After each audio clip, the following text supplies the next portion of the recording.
Hello, loved ones. Thank you for joining me today. And if you're new to the channel, then welcome to the family. Today, we will review Love and Marriage Detroit Reunion Part 1.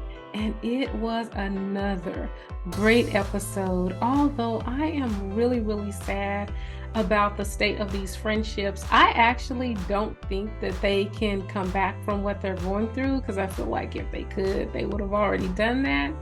And I actually don't see a way for season 2.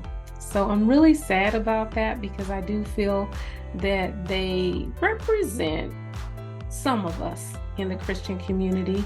And I think that some of the things that we see, we get a false sense of Christians, like we are just, these holier than thou people. And I think that they're showing us the real side of people who are trying to live the life of Christ, that we're not all perfect, that we all have problems, we have things to deal with, and especially Kolby in terms of forgiveness, that she is just having a very hard and difficult time to forgive. And I feel like if she's that deeply hurt, then I don't think that, there may be some false friendships that we see in season 2, but nothing genuine. And the thing that I really am disappointed about most is that we never really saw the good parts of their friendship, because I feel like, season 1, we really should have saw kind of like what their life was before the show, but I feel like they had such a breakdown so early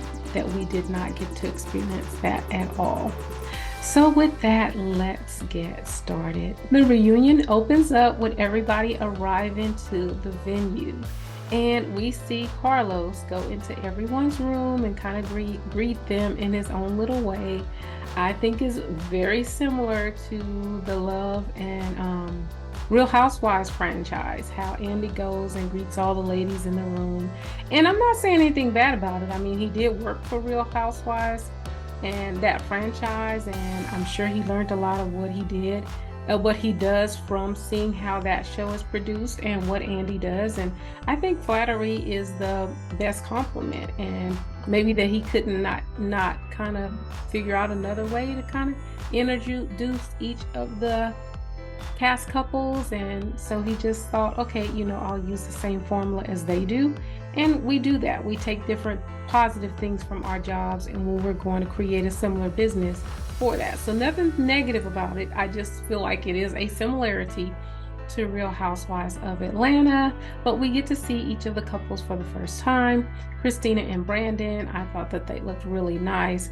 I'm really not a fan of Kristina's hair or makeup, but I thought her dress was the best dress. I thought her dress was really beautiful. And he just kind of shakes, hey, how's it going? Are you ready? And they said that they're ready for anything that comes their way. They're going to respond, and they're ready for it. And then we see Kolby and Russell. And I really did like Kolby's dress, but I did not like the color at all. I did not think it was a flattering color.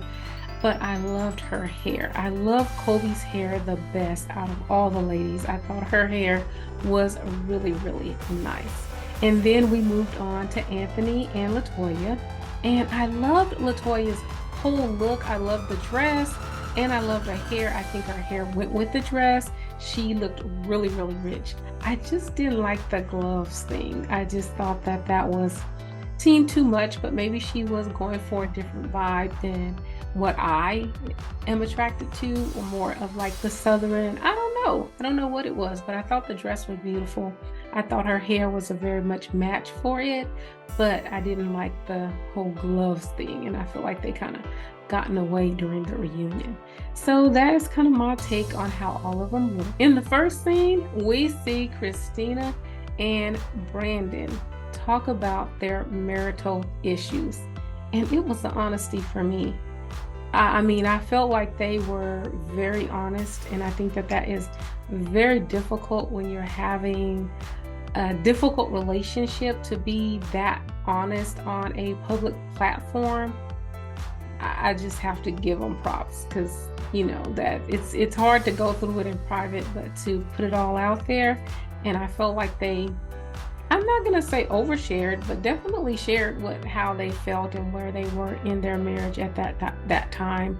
Really glad to hear that it is going better, but that was hard. They discussed the whole him talking to his artist that we saw revealed in the first couple of episodes, and we see where he talks about how he was talking to the artist on the phone, and when Kristina called, and Carlos keeps making a big deal about it being a broke iPhone, cracked iPhone. I didn't even realize that it was cracked, since the conversation was so jaw-dropping for me that little detail was just missed. But I do believe that he had an emotional affair, even though he says that it was not. And I do believe that it did not go further than talking and texting. I believe him on that. I think that Kristina would probably say something if it went further than that.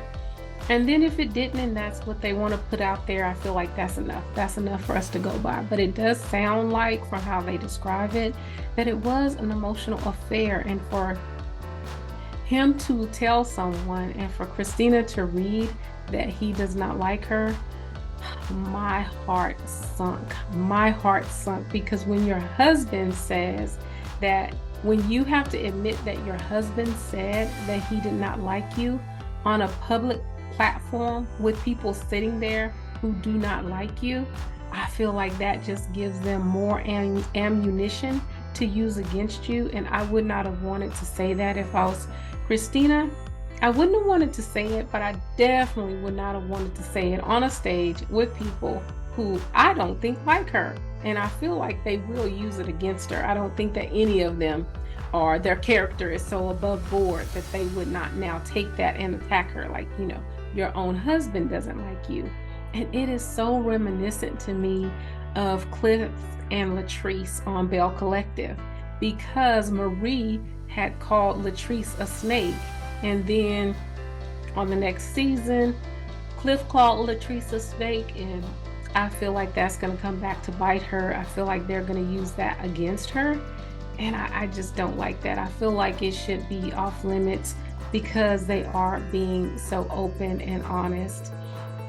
And when they talked about how Kristina told Brandon that she could get any man that she wants, and Russell act like he was so hurt about it. I don't know if my wife said that to me.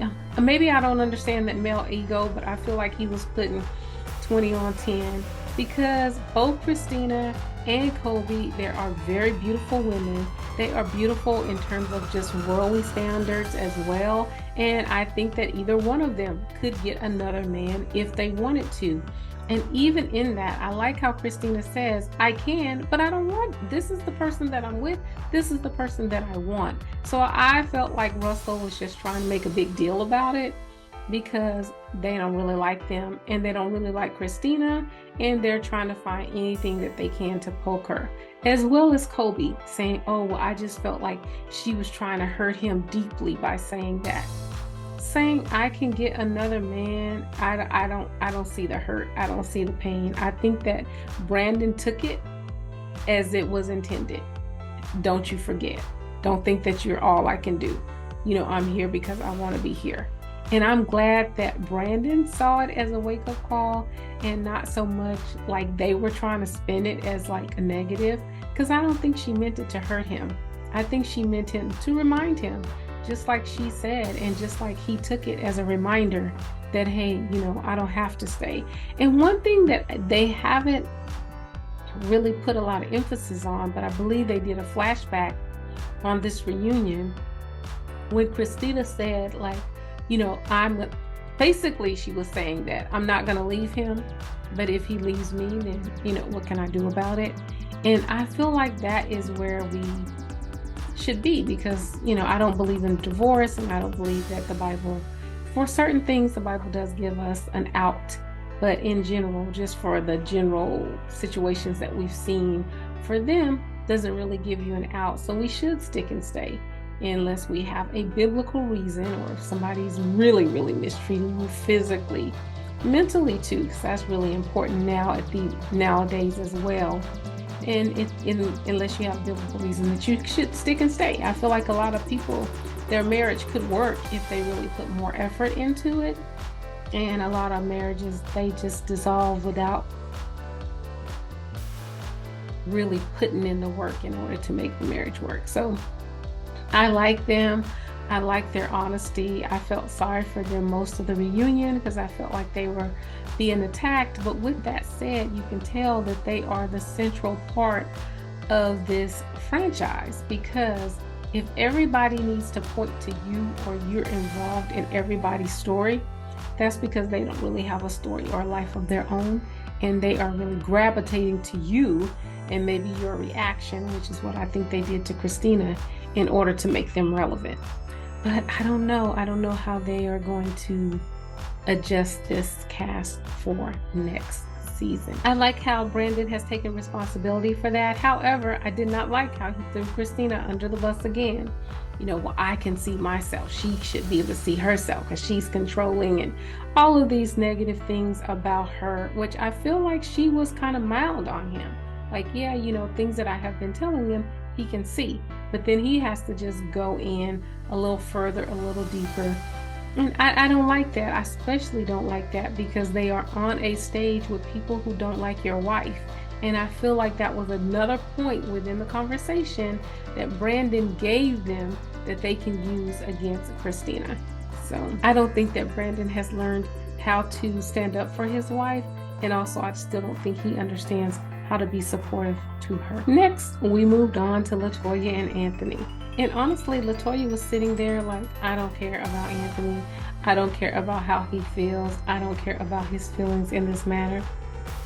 So that's the same thing I said. I don't care about Anthony. I don't care about his feelings in this matter. I felt like she had no sympathy for Anthony at all. So neither did I.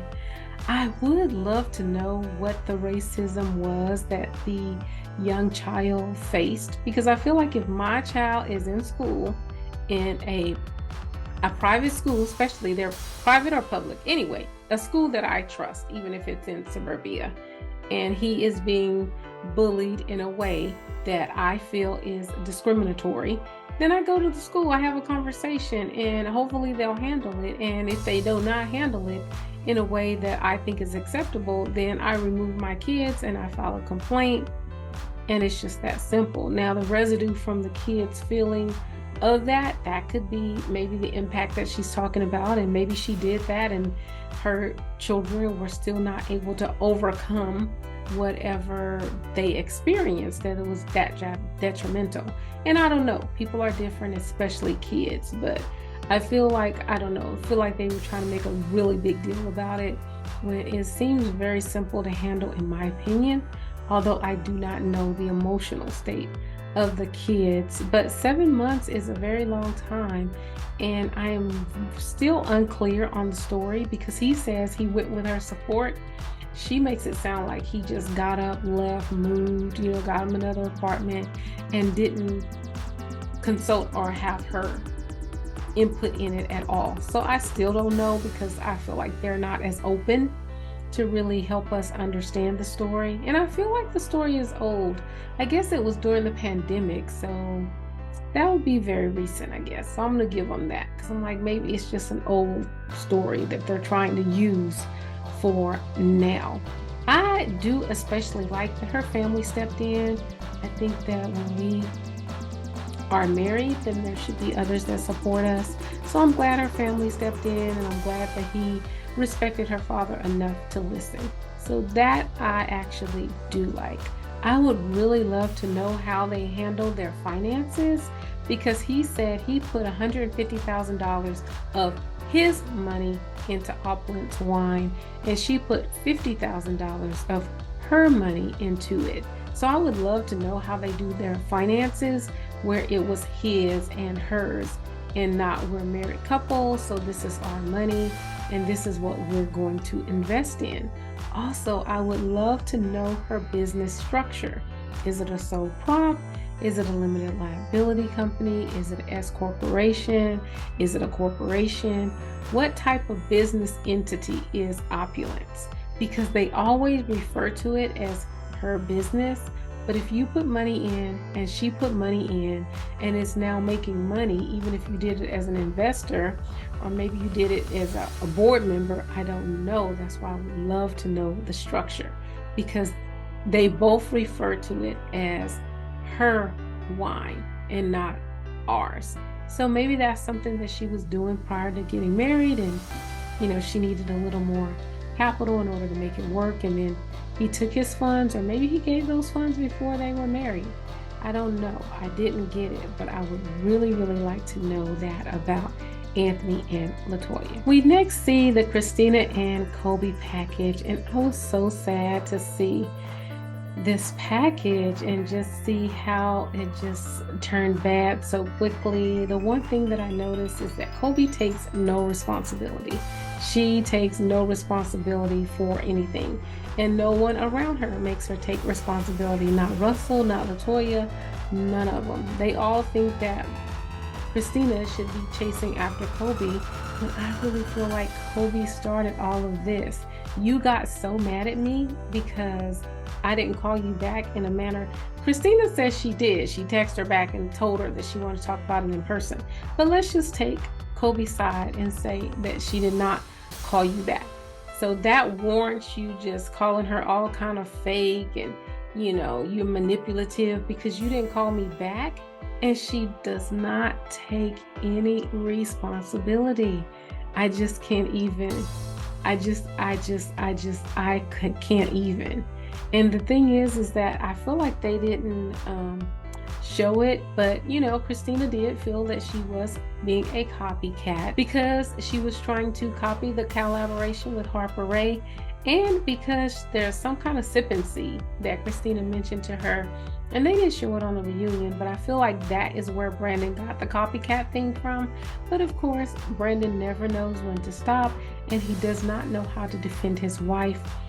And so, it blew up. Now, I do think that Kolby has a right to be mad at Kristina, because there's no way that your husband came out with the idea that I'm a Kolby cat if you did not say anything. So I agree with Kolby on that point. We know that Brandon got involved because he wanted to stick up for his wife, but he just stuck his foot in his mouth, did it the wrong place, wrong way, wrong time. I think that Brandon needs to just stick to one thing at a time, and right now he needs to focus on not saying anything negative about Kristina, especially when he's in public around other people. He should just focus on keeping his mouth shut and not saying anything negative about her, because I feel like he says a lot of negative things about her, and a lot of times it's just in defense of himself. And I feel like that's what breeded him to call Kolby a Kolby cat. I feel like he called Kolby a Kolby cat because he was trying to get into Kristina's good graces and also a way for him to take up for her. But again, it was just disastrous and it did not work. Next, we see Kolby say that she has not talked to Kristina since filming stopped.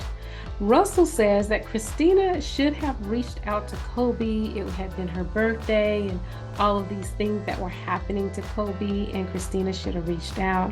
And then Latoya says that Kristina should have ran after Kolby at the skating ring when she stormed out because she saw that Kolby was really emotional about the whole thing. But she never said about how Kolby had just disrespected Kristina and called her all kind of names, manipulative, and she's real selfish and all of this stuff. But when Kolby ran out, Kristina should have ran after her. I find that so interesting that, again, nobody holds Kolby accountable for any of it, and they think that these are things that Kristina should do to Kolby. Kolby blew up because Kristina didn't call her. I think that is ridiculous, but Kristina is the one who plays the victim, because that was the next comment. But you played the victim. Who is the victim here? Because I feel like the victim is Kolby. Kolby plays the victim, especially if everybody else around her allows her to play the victim by not holding her accountable and believing that Kristina should have ran after you. Now, I do think that when they were sitting in the park, I feel like Kristina attacked back because she did call Kolby fake or something like that, and I feel like that's what you shouldn't do. Just two wrongs don't make a right. Just let them because then you have nothing to apologize for, and it's 100% on the other person. Carlos then asked if Kristina believes that Latoya treats Kolby differently than she treats her, and she says yes. And he says, do you think that Latoya likes you? And she says no.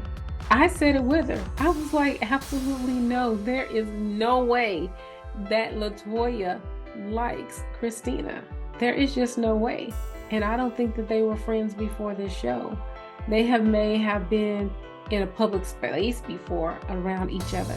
But I really feel like for Latoya, the first time she hung out with them was at that picnic, which is why they have no real relationship, because they haven't been around each other. And the few times that she has been around Kristina, she doesn't like her because she feels like there is always something going on. Kristina tries to clear it up by saying, okay, maybe Latoya doesn't not like me, but there's something about me that she doesn't like about me that just doesn't interact with her character, which that's what I felt like she was trying to say, which is true. Some people, you're like, there's just something about them. I can't put my hand on it. I just don't like their energy. I don't like the way they talk. I don't like the way they look or whatever. And I kind of agree that may be whether maybe she just not like, doesn't like her, but she don't like her. She don't want to be around her. She don't want to be friends with her. And maybe it is just because of something within Kristina that Latoya sees as a turnoff. And you know, that's fine. I think that that's fine, except when you're trying to make a show about friends. So if you weren't on this show and she didn't like you and y'all didn't need to be around each other, that would be fine. But the fact that she does not like you and is on a show with you, then that's different. And then I felt like Latoya saying that Kristina is vindictive and she's vindictive in her marriage. See, I feel like that's just a dig. I mean, you couldn't prove your point, so you pointed to her marriage. And of course, I agree with Kristina. Even her husband says that she was the victim of how he does her, and we saw it on screen. And I know at this point, I don't think that they've seen the episodes. I think that they watched the episodes with us or maybe a week before. So when they tape this reunion, they're just kind of going on what they heard. So maybe she wasn't clear with the whole package that Kristina and Brandon has been through. But I feel like that was a low blow, unwarranted, and I feel like it was untrue. And Kristina never attacks back. She never tries to attack their marriage or anything like that. She really is trying to defend herself. Like, okay, well, give me an example. Give me an example of what I do that's vindictive. And I don't think anything that she's done shows that she's vindictive. If anything, I think that they are vindictive because they're taking no accountability and just pushing everything off on Kristina. And like Kristina says, you forget the action that came before whatever you're talking about. If you're talking about Kolby running outside and I should have ran after her, why would I run after her when she owes me an apology because she just cut me down to the white meat? So I don't get it. I don't get it at all. That is crazy. Which makes me like, because you say things that are just, to me, below the belt and untrue, that it's hard for me to really get behind you on any other thing that you say. And I'm talking about Latoya. So I think and because Kolby takes no responsibility for anything, and I feel like she started all of this, it makes it hard for me to get behind her on anything else. I think that Kristina and Brandon are more invested in the relationship with Russell and Kolby than Russell and Kolby are invested in the relationship with Brandon and Kristina. And I don't know. This was the end of reunion part 1.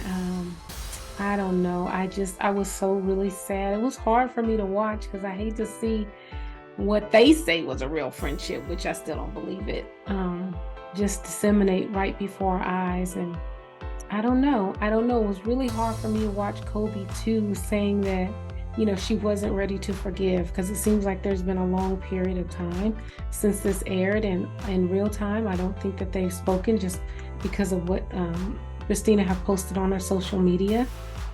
So I don't know. I hope that her and Russell, as hard as they're praying, I'm like, really? You could have left that out because it's not really being represented here. So you could have just left that you're praying. You could have left that out because it's not adding to the story, because it doesn't track well. Maybe you should come back and, I don't know, maybe they'll talk about their own issues, but I thought everything about this episode, except the little petty piece that we saw about Anthony and Latoya and their son, was about Kristina and Brandon. So I say, Carlos, the show is still young. I feel like you should shuffle up the deck, get rid of Anthony and Latoya, and get rid of Russell and Kolby. Bring on Bravo and Lakita and some more people, but I don't think that any of them have like really, really good friends that they hang out with. Like I feel like not as couples. So I don't really even know who else they could get. I would like to see, if they're gonna keep them all on the show, then I feel like they shouldn't make them interact. They should just tell their individual stories. And when we see Kolby, we should see her interacting with her friend Chelsea. When we see Brandon and Kristina, see them interacting with Chelsea or her friend Chelsea, or see them at Star Factory. And when we see Anthony, I guess, I'm okay with the men's movement. Everything has to start somewhere, so I'm not going to knock him for trying something new. I would love to see Latoya's family, because she said she's a twin, and I just love her dad. I think that they are the real MVPs of Christianity. I feel like he had a balanced view of that, so I would like to see that. But I don't know where they're going to go with a season 2. So maybe we'll find hope in Reunion Part 2, and I'm going to try to be very timely with that. So please just kind of hang in there with me. I'm still getting my feet wet. Please like and comment and subscribe and leave me a comment. I'm going to get it, hopefully bring you some different content. I'm on a health journey that I would love to bring to you, so hopefully I can get that going really soon. And in my spiritual life, I'm starting the book of John, so I'm hoping to bring that to you as well. And with that, please like, comment, and subscribe. And remember, live with intention. Be intentional.